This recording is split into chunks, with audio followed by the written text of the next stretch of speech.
104회 문제입니다. 재고자산 단가 결정 방법이 아닌 것을 물었어요. 선의선출법, 중평균법, 이동평균법, 후의선출법, 그지요? 연수합계법은 뭘 계산하는 방법이니? 감가상각비를 계산하는 방법이죠. 답은 3번. 2번 문제 보시면 다음 자료를 참고로 해서 현금이 현금성 자산의 금액을 계산하면 얼마인가? 자, 현금의 동그라미 우편한 증서도 통화대행 증거 현금으로 처리를 합니다. 우편한 증서의 동그라미, 자 보통예금의 동그라미, 당좌예금의 동그라미. 정기예금은 조건이 없으면 단기 금융 상품이에요. 정기예금은 조건이 없으면 단기 금융 상품이에요. 단기 매매 증권은 당연히 해당 사항 없고요. 그러면 현금 100만 원에 우편한 증서 5만 원에 보통예금 50만 원에 당좌예금 40만 원, 195만 원이죠. 다음 2번. 자, 3번 문제 보시면 다음 중 유형자산 취득 후의 지출과 관련해서 성격이 다른 것을 물었습니다. 여러분 건물에 엘리베이터 설치하는 건 무슨 적 지출일까요? 자본적 지출이죠. 건물에 엘리베이터 설치하는 것은 자본적 지출입니다. 건물의 외벽 부색 작업은 수익적 지출. 그 다음에 파손된 타일의 원상 회복을 위한 수선도 수익적 지출. 보일러 부속품의 교체 뭡니까? 수익적 지출인데 엘리베이터만 자본적 지출에 속하는 거죠. 답은 1번. 4번 문제를 볼까? 다음 중 무형자산과 관련된 설명으로 잘못된 것을 물었습니다. 내부 창출된 무형자산이 인식 기준에 부합하는지 평가하기 위해서 연구 단계와 개발 단계로 구분한다. 맞습니다. 연구 단계에서 지출되는 것은 연구비라는 비용 처리가 되는 거고 개발 단계에서 지출된 것으로서 자산인식 요건을 충족할 때 개발비가 되는 거예요. 산업재산권, 저작권, 개발비 등이 대표적이며 까지는 맞죠? 네. 그죠? 사업 결합에서 발생한 영업권도 포함이 되죠. 영업권도 무형자산에 들어간다고 배웠지? 영업권이 뭐라고 그랬어요? 권리금 주는 거라고 했잖아요. 당연히 들어가죠. 물리적 형체는 없지만 식별 가능하고 기업이 통제하고 있으며 미래 경제적 효익이 있는 비화폐성 자산을 말한다. 맞습니다. 물리적 형체는 없지만 식별 가능해야 되고요. 기업이 통제하고 있으며 미래 경제적 효익이 있는 비화폐성 자산을 무형자산이라는 표현을 쓰는 거야. 자, 내부 프로젝트를 연구 단계와 개발 단계로 구분할 수 없을 때는 모두 연구 단계에서 지출된 것으로 본다. 즉 비용 처리하겠다라는 얘기예요. 이게 연구 단계야, 개발 단계야? 잘 모르겠는데 그럼 연구 단계, 즉 비용 처리해라. 연구비로. 잘못된 것은 2번이었습니다. 5번. 다음 중 유가증권의 취득원가 및 평가에 대한 설명이다. 옳지 않은 것을 물었어요. 단기 매매 증권은 공정가치로 평가하여 평가 손익을 단기 손익으로 인식한다. 이 문장 이해 가니? 단기 매매 증권 평가에 단기 매매 증권 평가 손실은 수익과 비용을 인식했잖아, 그치? 그런데 매도 가능 증권 평가 손익은 기타 포괄 손익으로 인식했죠. 매도 가능 증권 평가에 매도 가능 증권 평가 손실은 뭐라고 했어? 기타 포괄 손익이라고 했잖아요. 그래서 이번이 옳지 않은 겁니다. 단기 매매 증권 취득 비용은 발생 즉시 비용으로 처리한다. 만기볼 증권 취득 부대 비용은 취득원가에 가산한다. 3번, 4번 문장은 이거지. 여기 봐요. 단기 매매 증권 만원. 수수료 비용이 1,000원. 대변에 현금이 11,000원. 이렇게 단기 매매 증권은 비용 처리하잖아. 근데 매도 가능 증권이나 만기 보유 증권은 매도 가능 증권이나 또는 만기 보유 증권은 포함해서 분개를 해줘요. 대변에 현금 11,000원 이렇게. 매도 가능 증권, 만기 보유 증권은 취득 원가에 포함을 하고요. 단기 매매 증권만 이렇게 수수료 비용으로 따로 쓰는 거야. 그 문장입니다. 3번, 4번 맞는 문장이고요. 자, 6번 문제를 보자. 자기 주식 거래와 관련해서 자본 항목 성격이 올바르게 짝져진 것을 물었습니다. 자기 주식 처분이익은 뭐에 속하는 거라고 했어요? 자본? 잉여금. 다시 한번. 자기 주식 처분이익은 뭐에 속한다고요? 자본? 잉여금.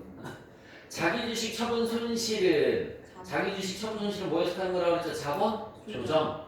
감자차익 뭐에 속하는 거라고 했어요? 자본? 잉여금. 감자차손은 뭐에 속하는 거라고 했죠? 자본? 조정. 오는 것은 몇 번? 4번이 되겠네요. 7번 문제를 보면 12월 31일 결산 자료이다. 상품 매출원가를 계산하고 이에 대한 회계 처리로 옳은 것을 물었습니다. 여러분 상품 매출원가는 기초 상품 플러스 순매입액 마이너스 기말 상품. 자, 기초 상품 플러스 순매입액 마이너스 기말 상품 이렇게 해서 매출 원가가 계산이 된단 말이에요. 매출 원가. 기초 상품은 얼마니? 1000만원이죠. 기초 상품 1000만원 플러스 순매입액이 여러분 500만원에서 매입 애누리 환출을 빼줘야 돼요. 500에서 매입 애누리 환출을 70만원 빼주면 얼마가 나올까요? 430. 마이너스 기말 상품이 얼마 있어요? 400. 그럼 매출원가 나오겠죠? 1030만원. 매출원가는 1030만원 나오고요. 분계는 상품 팔렸으니까 대변에 상품 1030만원이 가고 봐봐. 결산 때 상품이 팔리면 상품이 없어지면서 이름이 바뀐다라고 그랬지? 뭘로 다 바뀐다라고 그랬을까? 상품, 매출, 원가로 이렇게 이름이 바뀌는 거 설명 들은 적 있죠? 답은 2번입니다. 8번. 거래 판례소 예시와 요소와 그 예시로 적절하지 않은 것을 물었습니다. 신용카드 연회비 만원이 신용카드로 결제됐습니다. 여러분 이거 분계 어떻게 하느냐면 카드 결제했으니까 대변에 미지급금이에요. 만원. 연회비는 수수료 비용으로 분계를 해주는 거예요. 수수료 비용이 만원. 다시 한번. 연회비는 뭘로 나가는 거라고요? 수수료 비용. 여러분 잠깐만 또 나왔으니까 이거 분계지. 이걸 분계한 걸 결합 관계로 표시하면 자 수수료 비용은 뭐에 속하는 거지? 비용의 발생. 미지급금은 뭐에 속하는 거지? 부채가 대변했으니까 뭐죠? 증가. 그치? 이렇게 표시하면 돼요. 결합관계는. 이거 거래로 표시하면 이거 무슨 거래는 비용이 지 혼자 있지? 비용이 지 혼자 있는 거 무슨 거래라고 한다고 그랬어요? 다 같이? 손익거래. 다시 한번. 비용이 지 혼자 있잖아요. 지 혼자. 그러면 손익거래가 되는 겁니다. 손익거래. 자, 두 번째 거 한번 보세요. 보통예금의 결산이자가 입금됐습니다. 두 번째 거 차변에 보통예금. 차변에 보통예금 얼마 입금됐어요? 100만원. 대변에 이자 수익이 있죠? 이자 수익이 100만원. 자, 여러분 이거 분계한 거고요. 그치? 분계한 거고 결합관계로 표시를 하면 보통예금은 뭐에 속하는 거죠? 자산이죠? 자산의 증가. 이자 수익은 뭐에 속하는 거예요? 수익의 발생이죠. 이렇게 표시를 하면 되는 거야. 그치? 자, 이걸 거래로 하면 수익이 지 혼자 있지? 대변에. 그죠? 손익거래죠. 손익거래. 대변에 지 혼자 있으니까 네, 손익거래입니다. 3번은요. 원재료를 외상으로 구입했습니다. 여러분 차변의 원재료, 대변의 외상매입금 금액을 생략을 할게요. 차변의 원재료, 대변의 외상매입금 이거 분계를 한 거고요. 분계한 거고. 그 다음에 결합관계로 표시를 하면 원재료는 뭐에 속하는 거죠? 자산의 증가. 외상매입금은 뭐에 속하는 거죠? 부채죠. 부채의 증가. 이렇게 됩니다. 자산의 증가, 부채의 증가. 자산 부채만 있으니까 무슨 거래가 되는 거죠? 교환 거래입니다. 다시 한번. 자산 부채만 있으니까 무슨 거래? 교환 거래. 자, 그 다음에 외상매입금을 신용카드로 결제를 했어요. 4번은 차변의 외상매입금 신용카드로 결제하면 뭐라고 하죠? 미지급금. 신용카드로 결제하면 미지급금. 자, 지금 우리가 한 것은 분계를 한 거고, 그치? 이걸 가지고서 결합관계를 표시를 한번 해보시면 결합관계를 표시하시면 외상매입금은 뭐에 속하는 거죠, 여러분? 부채죠. 부채 감소. 미지급금도 뭐에 속하는 거죠? 부채죠. 부채의 증가. 부채밖에 없지? 무슨 거래에 속하는 겁니까? 그러면 교환거래. 부채밖에 없으니까 교환거래에 속하는 겁니다. 자, 그럼 적절하지 않은 것은 몇 번일까요? 1번. 비용의 발생, 자산의 감소가 아니라 비용의 발생, 부채의 증가죠. 답은 1번이었고요. 9번 문제를 보시면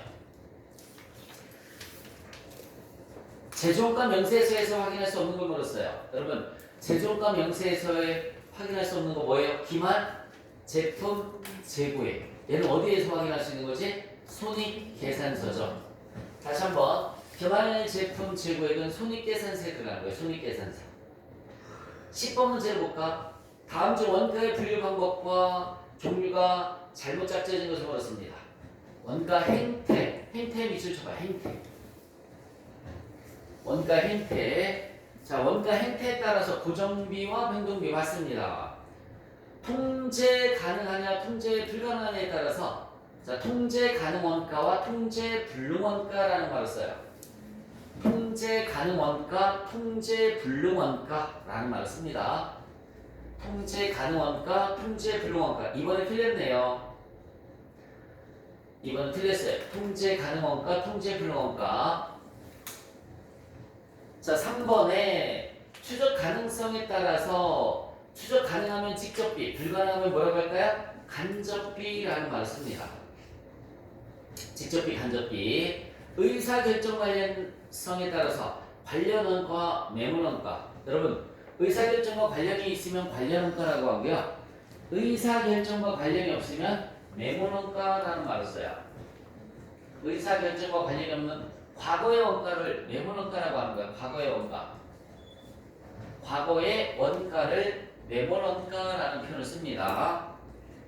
자, 11번. 다음 자를 이용해서 기초원가와 가공원가를 계산한 것으로 옳은 것을 물었습니다. 우리 직접 재료비. 여기 볼래요? 직접 재료비. 직접 노무비. 제조 간접비.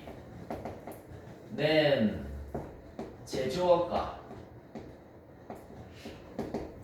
직접 재료비, 직접 노무비, 제조원가예요. 이거부터 채워야지. 직접 재료비가 얼마 있어요? 10만 원. 직접 재료비 10만 원. 직접 노무비가 얼마 있어요? 20만 원. 나머지가 다 제조간접비지, 그치? 그럼 나머지 몽땅 제조간접비 더해주시면 얼마일까요? 5만 원, 10만 원, 5만 원 더해주니까 20만 원. 그럼 제조가는 50만 원이 되는 거고요. 직접 재료비와 직접 노비를 제외한 나머지가 제조간접비니까 여러분 이렇게 두 개 더해주면은 얘가 기초원가, 다른 말로 뭐라고 할까? 기본 원가라고 하죠. 30만 원. 이렇게 두 개 더해주면 뭐라고 합니까? 가공 원가, 또 다른 말로 전환 원가라는 말을 쓰는 거예요. 40만 원. 그래서 답은 3번이 답이 되겠습니다. 자, 12번. 예정 배부라는 말이 나오면 무조건 공식 3개 쓰라고 했어요. 여기다 써볼게요. 제조 간접비 예상액. 여러분들도 쓰세요. 제조 간접비 예상액 나누기 예상 시간은 예정 회부율. 제조 간접비 예상액 나누기 예상 시간은 예정 회부율. 두 번째 예정 회부율. 두 번째 예정 회부율 곱하기 실제 시간은 예정 회부액. 실제 시간은 예정 회부액. 세 번째 예정 회부액이 실제 발생액보다 크면 과대배부,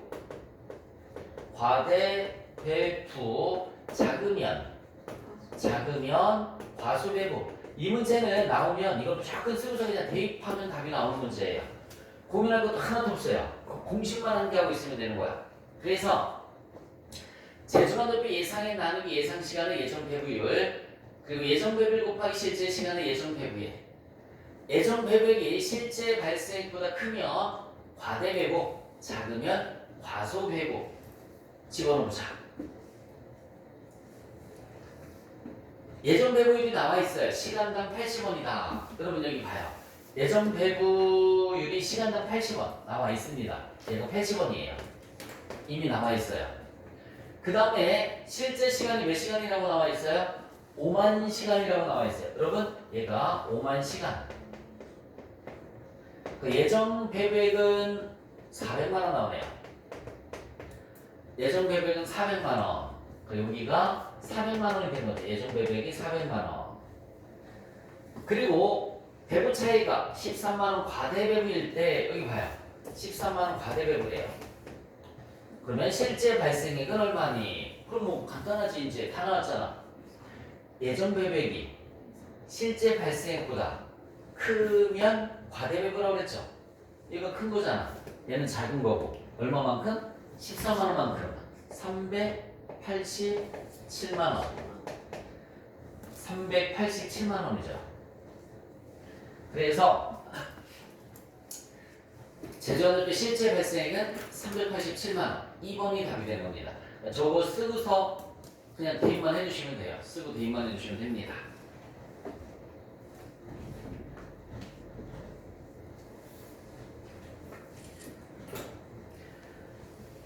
자, 다음 중 제어의 공급에 해당하는 것을 물었습니다.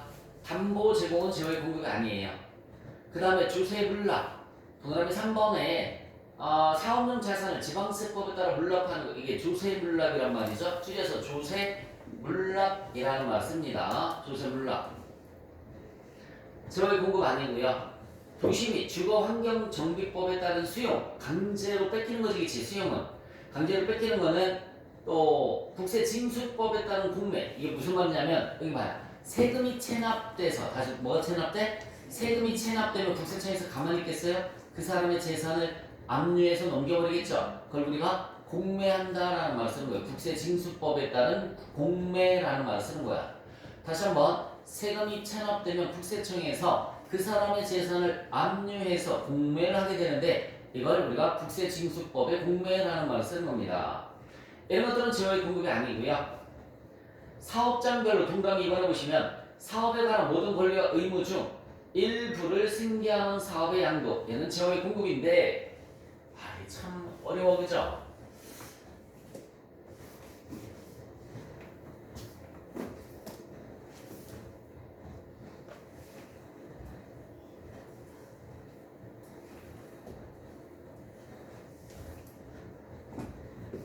그래서 정리해 드릴게요. 재화의 공급으로 보지 않는 것. 재화의 공급으로 보지 않는 것. 즉, 부가세 신고할 필요가 없습니다. 즉, 부가세를 신고할 필요가 없는 것. 여기에는 담보 제공, 견본품 제공, 담보 제공, 견본품 제공, 조세의 물납, 사업의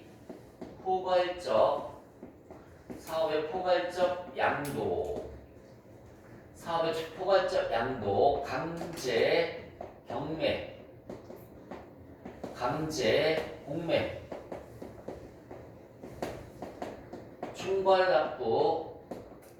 총괄납부 승인, 얻은 자의 직매장 반출,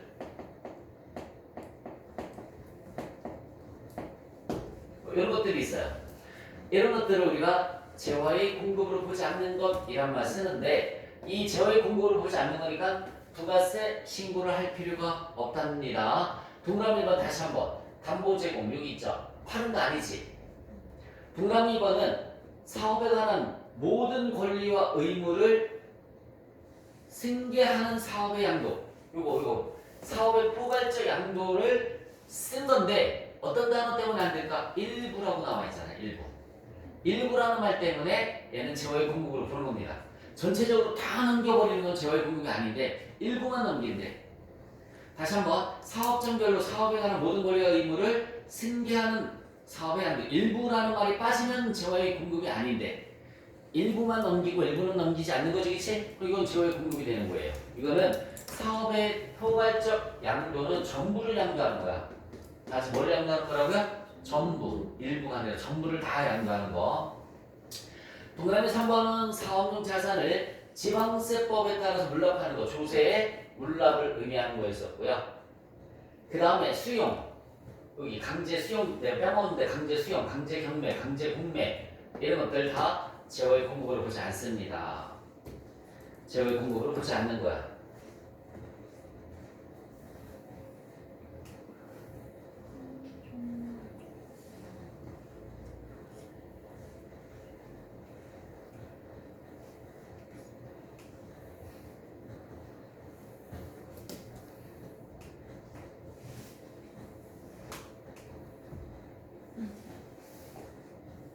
그 다음에 과세 표준이 또 남았으니까 이번에는 아예 정리를 해줄게요.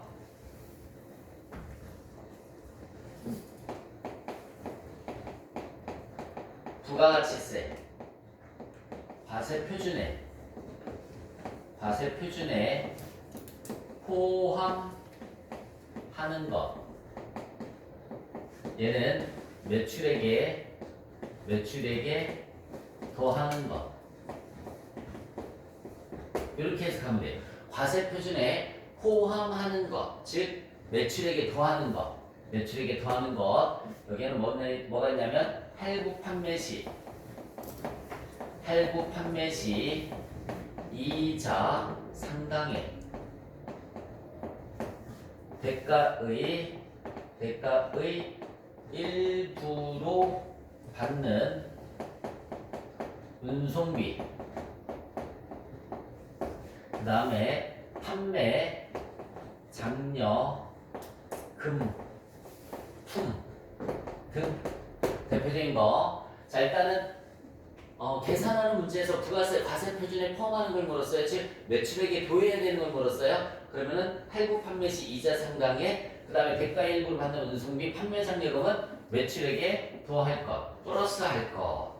자, 두 번째 부가가치세 과세 표준에 포함하지 않는 것.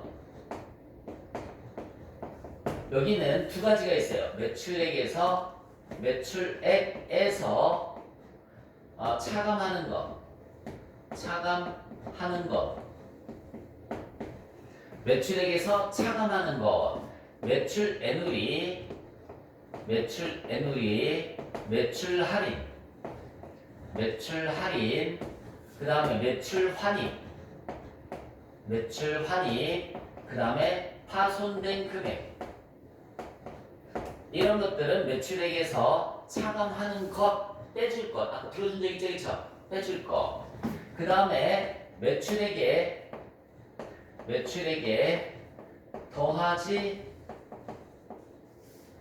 더하지도 차감하지도 않는 것.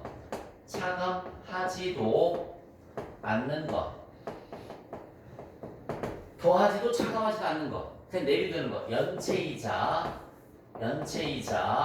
그 다음에 공공보조금. 이런 것들은 더하지도 차감하지도 않는 것. 자, 세 번째,